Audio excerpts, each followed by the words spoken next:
श्रीमान् वेङ्कटनाथार्य कवितार्किककेसरी वेदान्ताचार्यवर्यो मे सन्निधत्तां सदा कृति. प्रभावपद्धति श्लोकम् 66.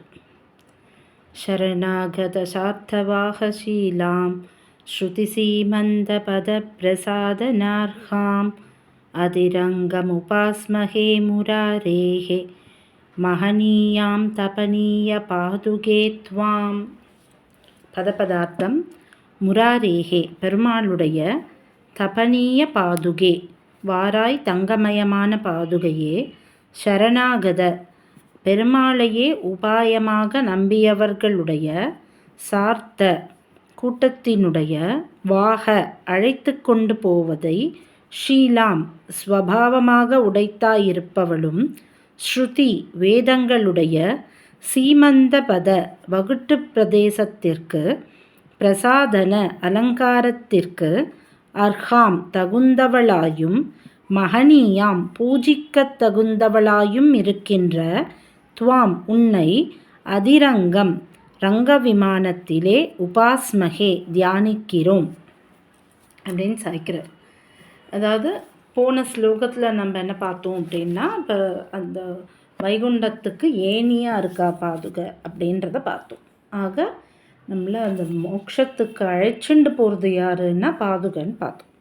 இப்போது இந்த ஸ்லோகத்தில் சரணாகத பெருமாளையே உபாயமாக நம்பியவர்களுடைய அப்படிங்கிற, அதாவது உபாயம் என்ன சரணாகதி, உபேயம் என்ன மோட்சம். இந்த பெருமாளையே நம்பியவர்களுடைய அந்த கதி என்னாகும், மோட்சத்துக்கு போகிறோம். பட் யார் கூட்டிகிட்டு போகிறா அப்படின்னு பார்த்தான்னா அது பாதுகாதேவி.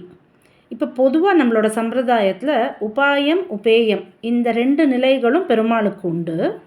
இந்த ரெண்டு நிலைகள் இல்லாமல் மூணாவதாக ஒரு நிலை பிராட்டிக்கு உண்டு, புருஷகாரம்னு சொல்லுவோம்.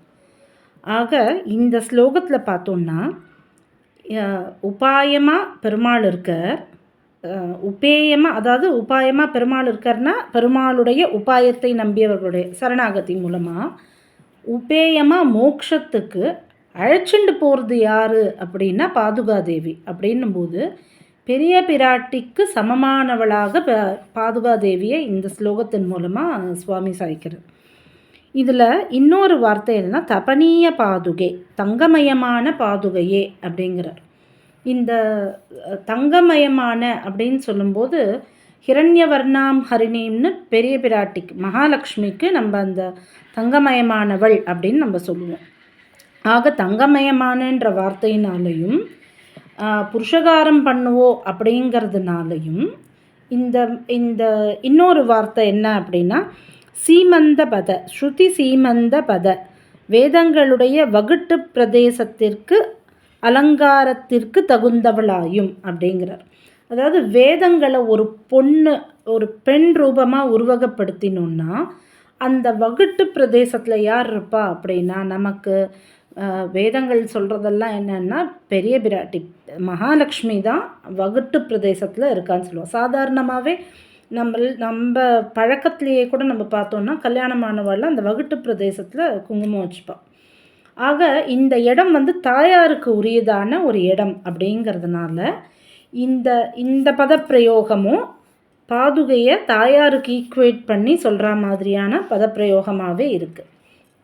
இதில் போன ஸ்லோகத்தில் நம்மளை ஏனியாக ஏற்றி விடுறா வைகுண்டத்துக்கு அப்படின்றதோடு நிற்காமல் ஃபர்தர்மோர் பெருமாள் முன்னாடி நம்மளை கொண்டு போய் நிறுத்தி நமக்காக புருஷகாரமும் பண்ணுறாவோ அப்படிங்கிறது தான் இதை ஃபர்தர் ஸ்டெப்பாக இதில் இந்த ஸ்லோகத்தில் சுவாமி சாய்க்கிறார். அதாவது பெருமாளையே உபாயமாக நம்பியவர்களுடைய கூட்டத்தினுடைய அழைத்து கொண்டு போவதை ஸ்வபாவமாக உடைத்தாயிருப்பவளும் அப்படின்னு சொல்கிறார். இந்த ஸ்லோகத்தில் ஒரு ஒரு முக்கியமான விஷயம் என்ன அப்படின்னா இந்த இந்த பாதுகையை எந்த இடத்துல சேவிக்கிறார் அப்படின்றத சுவாமி சாய்க்கிறார். அதிரங்கம், அதிரங்கம் அப்படின்ற பதத்துக்கு ஸ்ரீரங்கம்னு தான் உத்தமூர் சுவாமி எடுத்திருக்கார். ஆனால் நம்மாண்டவன் அதிரங்கம் அப்படின்ற இடத்துக்கு ரங்க விமானத்திலே அப்படின்னு சாய்ச்சிருக்கார். ரங்க விமானத்திலே உன்னை தியானிக்கிறோம் அப்படின்னு சாய்க்கிறார். இது அதிரங்கம்ன்றத வந்து அதிரங்கத்தை வந்து ஏன் ரங்க விமானம்னு சாய்க்கிறார் அப்படின்னு அப்படி எனக்கு தெரியல. அப்படி யோசிச்சுருந்தப்போ என்னோட கண்ணில் அந்த ரங்கநாத பாதுகா புக்கு பட்டது. அப்போது இந்த ஸ்லோகம் தான் அந்த ரங்கநாத பாதுகாவோட அந்த லோகோ, அதுக்கான ஸ்லோகமோ அப்படின்னு எனக்கு தோணித்து. தெரியல இதுதான் இருக்குமா அப்படிங்கிறது தெரியல. ஆனால் நீங்கள் பார்த்தீங்கன்னா தெரியும், அந்த ரங்கநாத பாதுகாவில் அந்த லோகோன்றது பார்த்தீங்கன்னா ஒரு ரங்க விமானத்துக்குள்ள பாதுகையோட சிம்பல் இருக்கிறது தான் ஸ்ரீ ரங்கநாத பாதுகாவோட எம்ப்ளமாக இருக்கும். ஆக நம்மளோட அந்த பத்திரிகையை நீங்கள் அதை எடுத்து பார்த்தீங்கன்னா தெரியும். ஆக இந்த ஸ்லோகம் சொல்கிறது என்ன அப்படின்னா, கூட்டம் கூட்டமாக சார்த்த கூட்டத்தினுடைய அழைத்து கொண்டு போவது. இப்போ நம்ம என்ன பண்ணுறோம் அப்படின்னா, நம்மெல்லாம் ஆசிரமத்துக்கு போய் சரணாகதி பண்ணுறோம்.